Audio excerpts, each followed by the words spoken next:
Once our planet belonged to the dinosaurs. They ruled every corner of Earth, walked where we walk, drank from the same rivers, breathed the same air. Their world was vibrant and primal, filled with towering forests, volcanic peaks, and creatures beyond imagination. But that world was doomed. One unimaginable day shattered millions of years of dominance. This is the story of their final sunrise, the last day of the dinosaurs. Million years ago, Earth was a warmer, more humid place than it is today. Along what we now call the west coast of British Columbia, rugged mountains loomed over vast, lush valleys. It was here that some of the most evolved prehistoric life forms thrived. Above the treetops soared Quetzalcoatlus, the largest flying creature in Earth's history, a beast with a wingspan of 12 meters and a body built for gliding over vast distances. Below, a fragile moment begins, the hatching of a Tyrannosaurus rex. Just a few centimeters tall, the newborn is vulnerable, a future apex predator reduced to prey in its earliest moments. But it's not alone. Nearby, the chick's father, a fully grown T-Rex, watches. He is a living embodiment of power and precision, with senses finely tuned for survival. His sense of smell is so sharp it guides him to danger before it strikes, and today, it may save his only surviving offspring. High above, Quetzalcoatlus searches for food. Its enormous frame demands constant fuel, and a tiny T-Rex chick is a perfect target. But this time, instinct and parental protection prevail. The chick survives, for now. If it grows to adulthood, it will become a 5-meter-tall, 7-ton juggernaut. But life in this era offers no guarantees. Far beyond Earth, over 300 million kilometers away, a different story unfolds. One that began eons ago in the asteroid belt between Mars and Jupiter. Billions of rocks race in parallel orbits, like traffic flowing on a galactic freeway. But one rock doesn't follow the rules. It's massive, 10 kilometers across, and it's moving on a deadly diagonal path. This isn't just another space rock. It's a planet killer, a rogue projectile traveling at 35,000 kilometers per hour. A single impact from it could reshape life on Earth permanently. And now it's on a collision course with the only planet known to host life. Back on Earth, the dinosaurs remain oblivious to their approaching doom. In ancient Canada, Triceratops roam freely, herbivores with deadly horns not to be underestimated. Mating season is brutal. 2 males clash, 6 tons of bone and muscle in a battle for dominance. This time a display of strength is enough. But there's a darker threat nearby. Tyrannosaurus rex, the king of dinosaurs, hunts in pairs. One distracts, the other attacks from behind. Together they bring down the armored titan. There's enough meat to feed them for weeks. But time is something they no longer have. Above them, the moon spins silently, 400,000 kilometers away, pockmarked and battered.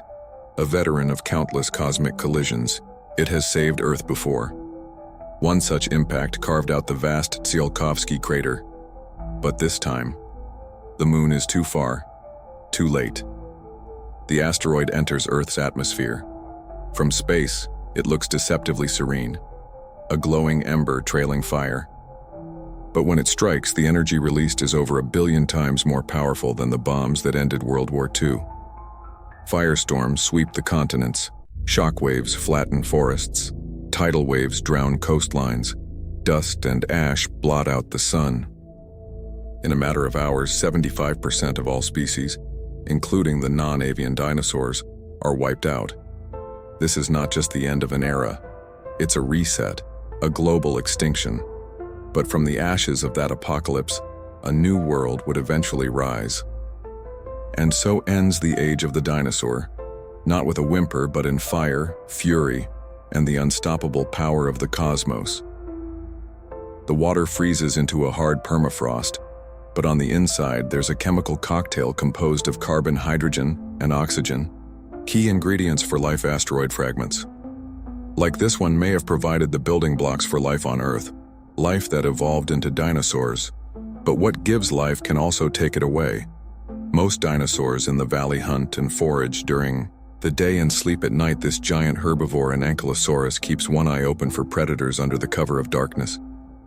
Very different creatures emerge from their hiding places like Madma, a primitive mammal about the size of a possum. Like most other mammals, Mad's life is all about being where the dinosaurs aren't. It only comes out at night to forage for tasty roots and insects while the giants sleep. It's the meek that witness a cosmic event, a meteor shower. Each streak of light is a tiny fragment of the asteroid collision burning up as it enters the atmosphere. But these are mainly outriders of the much larger missile hurling through space, an asteroid locked into a head-on collision. The day of reckoning is here after a journey lasting 100 million years.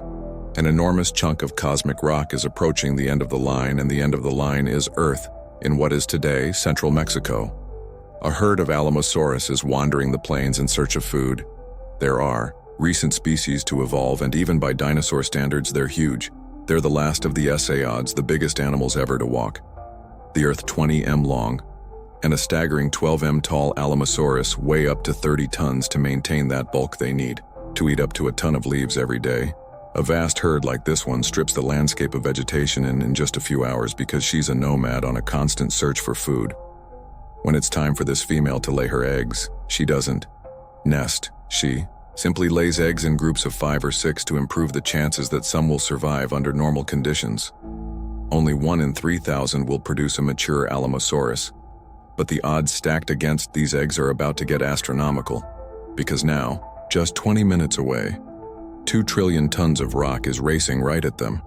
The asteroid fragment's enormous mass is only part of the threat.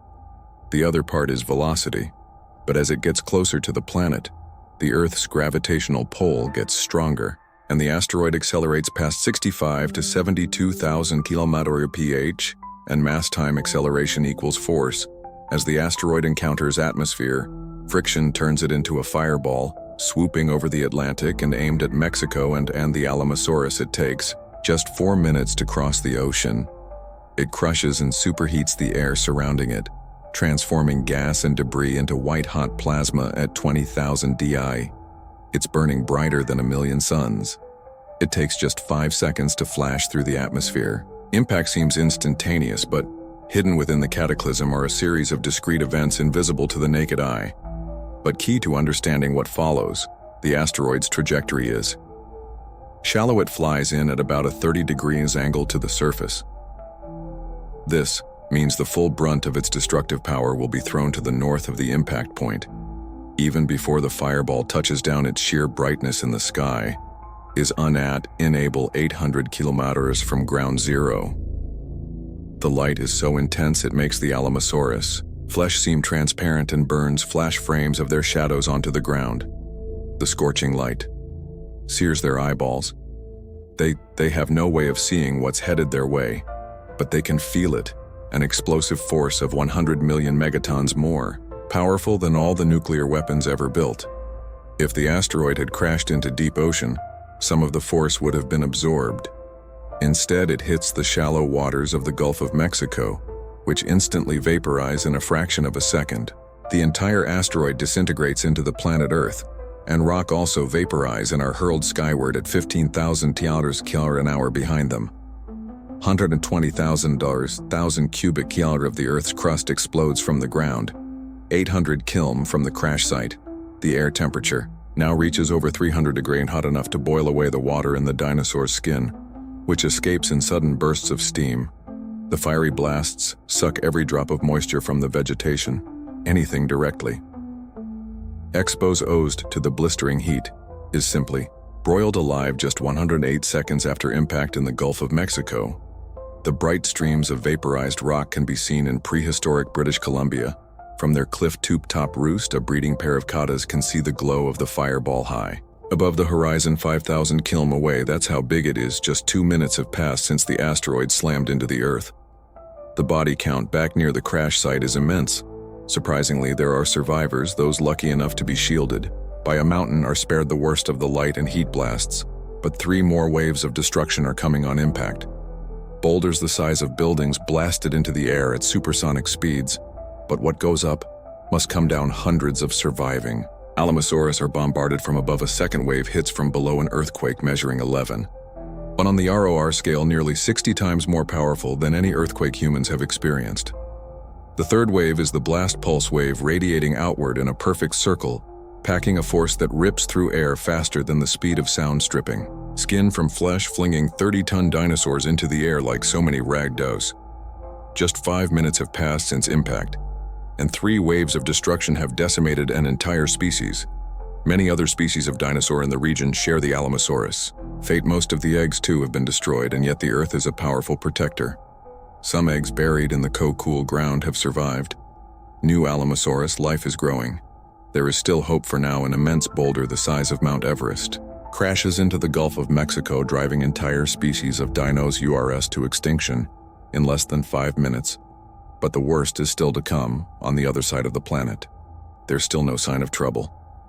Mongolia is 12,000 kilometers from the impact. The scrubland here supports hundreds of dinosaur species for a family of coronos. It's business as usual at a favorite watering hole. They can weigh 4 tons and grow to 12 millimeters in length, but they're vegetarians and docile, except when they have to defend themselves or their offspring, which are now at their most vulnerable to the hungry predators that lurk around every corner, armed with a razor-sharp oversized claw on its hind feet. This is the jackal of the Cretaceous period, Sauroides, a very smart reptile. Its brain-to-body weight ratio is among the highest of any dinosaur. It's hungry, but it knows better than to take on a full-grown Coronosaurus. Not when there are easier targets. Applause in its rush to eat. The thief doesn't get as far away from the enraged mother as it should, and it can smell its mistake. It's a Mexican standoff between 2 very different kinds of dinosaur. One has the speed and smarts of a carnivore, but the other is 80 times larger. But the large herbivores of this world aren't made for fighting. And that's exactly what the Sirenathese is counting on, especially when he's got backup speed and strategy. Give these small hunters the edge, but neither great size nor great intelligence is any guarantee of safety from the kind of enemy that is now approaching on the other side of the planet. A fireball rises 160 kilometers above ground. 70 billion tons of pulverized stone and earth fill the upper atmosphere with a cloud of microscopic dust and glass, and it's spreading fast. This is the ejecta cloud. As the dust spreads at high altitude, trillions of tiny particles re-enter the atmosphere. The friction creates intense heat, an 800-degree dust cloud heating up everything beneath it, from their clifftop perch in prehistoric British Columbia. The male and female catus have a clear view of the approaching cloud down in the valley. A thick ocean fog blocks out the sky. The heavy blanket of moisture makes it impossible to see the coming apocalypse. But the animal down here do get a warning. Not from above, but from below. When the asteroid struck, most of the energy is deflected out or up. Only 1% of the force travels down into the ground, but it's enough to ring the planet like a bell. Seismic waves radiate both across and through the Earth. 16 minutes and 40 seconds after impact, they reach British Columbia in the valley. The ground shakes as the 11.1 earthquake ripples through the ground. Triceratops panic up the side of the valley in a desperate attempt to escape the tremors and falling debris. Smaller animals take shelter underground. Meanwhile, the ejecta cloud is approaching at 16 pH. It bakes the earth with unrelenting heat. Millions of volts of static electricity charge the cloud like a giant battery, creating a vast electrical storm. Superheated rocks shower the valley a burning hail. The catastrophic are fleeing the quake's devastation below, but there's no way to hide from a rain of fire. Only the valley floor can provide shelter. But they're too big to descend quickly until the male's tattered wings can no longer keep him aloft if his mate doesn't find shelter. She'll be next on the mountain slopes. A pair of Triceratops emerges above the cool sea mist there. They're almost out of the quake-ravaged valley when the ejecta cloud arrives like a blowtorch, a dinosaur paradise just hours ago. North America is now a living hell, but the ejecta isn't finished yet. Not by a long shot. Less than an hour since the asteroid impact, hundreds of species of dinosaurs lie devastated across the western hemisphere. The ejecta cloud continues to spread at high altitude as it spans the globe. The effects on the ground vary dramatically. 12 kilometers away in Asia, the cloud rolls in silently from the east in Mongolia. Temperatures on the ground tick upwards a few degrees hotter every second. There's no audible warning.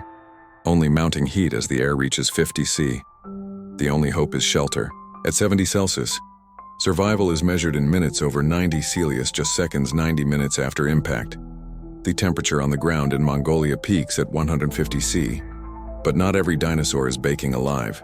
The microclimate of a cave can keep a handful of survivors, cool enough to breathe, but it's a refuge that has to be shared, forcing an uneasy peace between sworn enemies, one that's already fraying at the edges back in prehistoric British Columbia. The dense fog still shields the valley from the intense heat above. In sheltered areas like this, small pockets of dinosaurs hang on for the Triceratops here.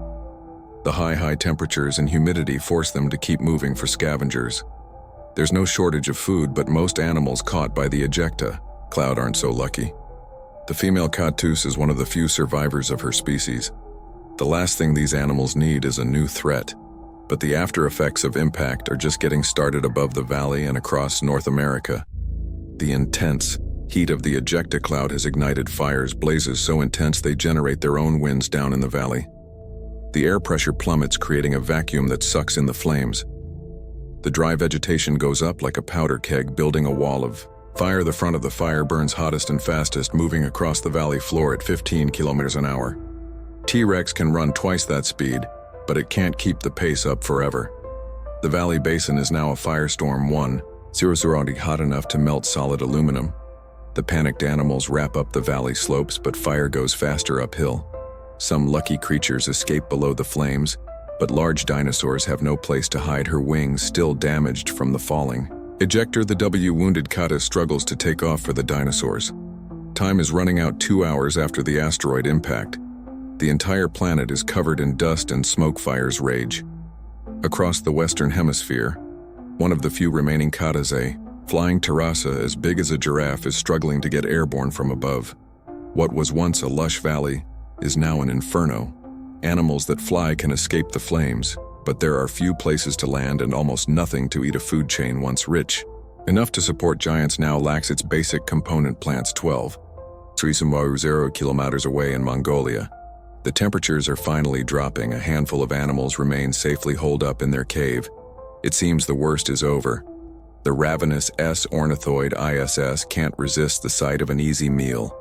Soon the braver Coronosaurus follow, making their way back towards the watering hole. One stays near the protection of the cave as the ejecta begins to clear. The parting clouds reveal the shift in temperature is throwing Earth's weather systems into turmoil, and in Mongolia, powerful winds are gathering billions of tons of dust and sand. A dust storm forms as hot air rises. Thermal imaging shows how it builds, whipping up loose particles of sand and dust and gaining energy from the heat of the sand itself. Though 150-degree temperatures that baked Mongolia turn a common weather phenomenon into a superstorm as it hits the Sirona. Thids are small enough to crouch for cover, but the Coron Oris are out in the open. The sand blasts their bodies. The harder they struggle, and the deeper they gasp for oxygen. The more sand fills their lungs until finally they can't breathe. The superstorm engulfs much of the continent. It's hours before the winds die down, the last Coronosaurus protected once again by the cave heads, to the watering hole on her own. Halfway there, she finds she's the last of the herd, but she's not the last remaining dinosaur in the neighborhood, huddled close to a Coronosaurus corpse. The Saurothord were sheltered from the worst of the storm, but the sand has swallowed their meal. Instinct drives them back to their prime hunting spot, the watering hole where the last surviving Coronosaurus is taking in the much-needed fluid. She's lucky to be alive, but too exhausted to run from any new sign of danger, and danger has arrived. The Sids are desperate for food, but they're weak from hunger and the buffeting of the sandstorm. Only one has the confidence to attack its prey, is still too exhausted to run. But this time size does matter. The remaining Sauroides moves in, but it has no intention of making a run at the Coronosaurus, not when fate offers it a meal that can't fight back. A week after impact, food is in very short supply across the entire planet. Life is hardest for the plant eaters. Huge herbivores have to eat vast amounts just to sustain their massive bulk, but there are simply no plants to be found. They can only hope that something somewhere is growing. The carnivores are more fortunate. They can eat the herbivores, but 2 triceratops are a little too much to take on for now. 3 days after the asteroid impact, a once blue planet is shrouded in darkness, and the landscape is anything but green fire. Heat and acid rain have battered the terrain until it's unrecognizable. Normally, Triceratops wouldn't travel more than a few miles a day, they wouldn't have to. But now most of the continent is stripped of vegetation. Hunger drives the giant herbivores toward the Pacific coast. The devastation reaches all the way to the sea, but geography has a way of protecting certain places from cataclysmic events. In this case, an island, apparently. Untouched by the surrounding desolation, there may still be food here. The female Cretaceous has been flying for 3 days. She's weak and in desperate need of food. From 300 m up the island comes into view. But all is not as peaceful as it seems. Deep below the surface, the ocean floor was shaken by the asteroids. An initial impact sedimentary rock disintegrates under the strain and collapses hundreds of meters into the ocean floor on the surface sea level, plunges triggering a massive swell at the coast. The ocean is dragged back hundreds of meters from the land, exposing huge expanses of seabed. Exposed land suddenly creates a path to the island. The forest ahead of them appears, untouched by the hellstorm of the ejecta. It seems too good to be true. A kilometer from the coast, the 3 Triceratops finally reach the promised land, sheltered from the ejecta by sea mist and protected from fire by the surrounding ocean. The island has all the food they need. The Cretaceous hasn't had a decent meal in days. The asteroid has awakened the ocean's most destructive force, a mega tsunami, a wall of water 100 meters tall. Within seconds, the land is deluged, and as quickly as it came, the flood is gone. But this is only one in an immense army of mega tsunamis.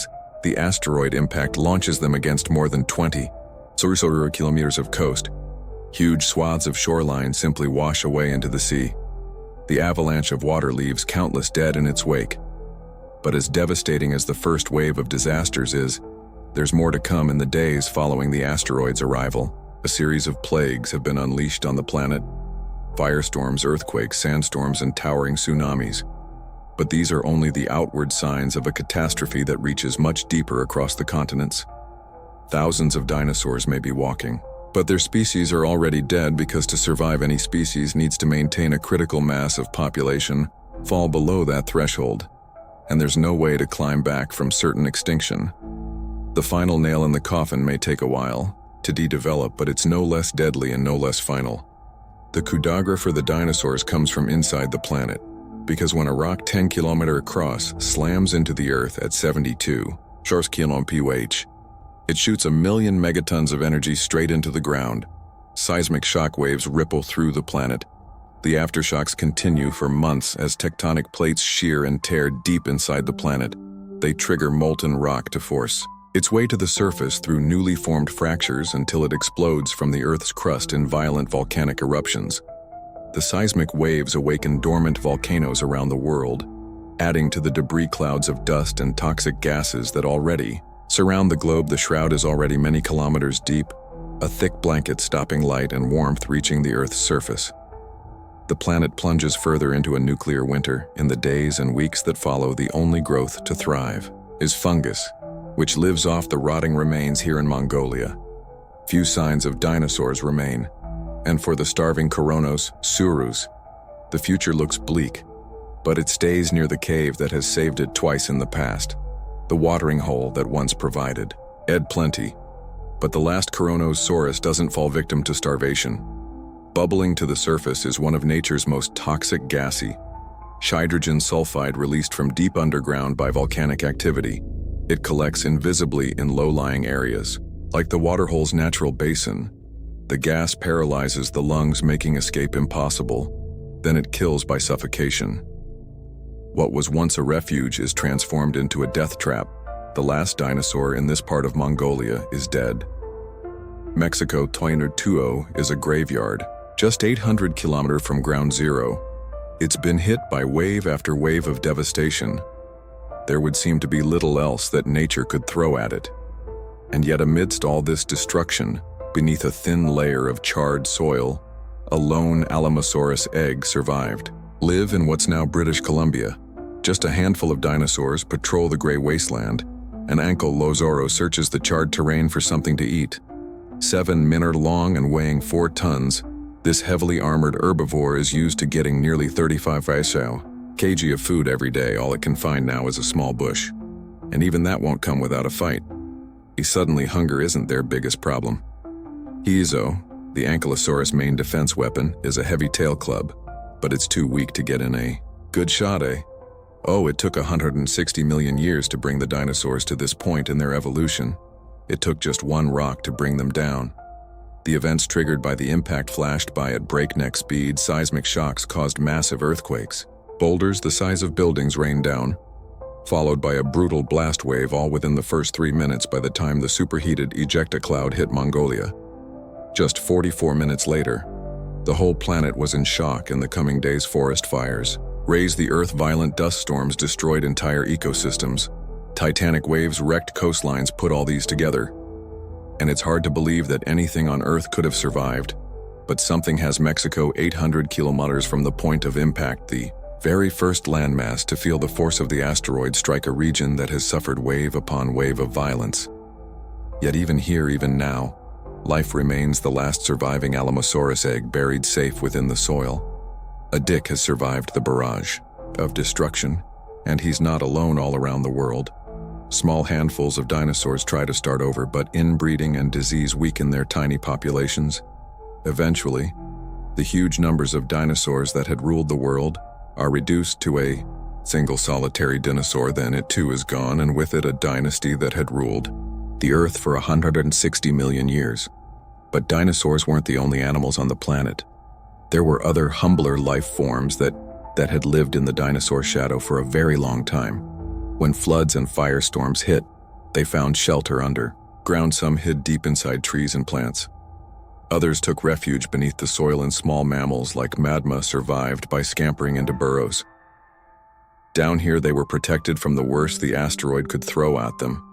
The Earth would be inherited by animals that were good at hiding. Fish were sheltered beneath the water. So were the aquatic reptiles. Birds, especially waterfowl, could survive by diving underwater or hiding in burrows. It would be years before all the sun's energy could reach the land again, but the heavy cloud slowly begins to clear in the Gulf of Mexico, where the asteroid struck a shallow crater. Can be seen a tiny scar for such a fatal wound out of the ruins.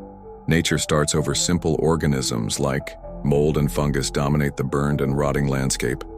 Then new growth emerges, and one plant in particular, ferns, tough and resilient, they soon carpet the planet in green.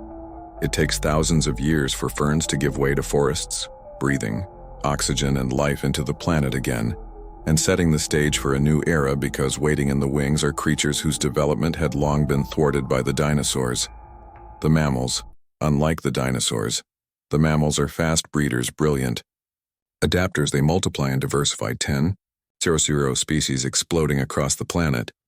But it's millions of years before one very important species branches off from its relatives and comes down from the trees. They walk on 2 legs, evolve bigger brains, and eventually rule the planet just as the dinosaurs once did. But unlike them, they'll reshape the world, building cities that touch the sky, vehicles that can leave the planet, and weapons that can destroy it. But none of it could have been possible if a chance collision in space 165 million years ago hadn't sent an asteroid hurtling toward Earth and doomed the dinosaurs to extinction, only because they died. Can human beings live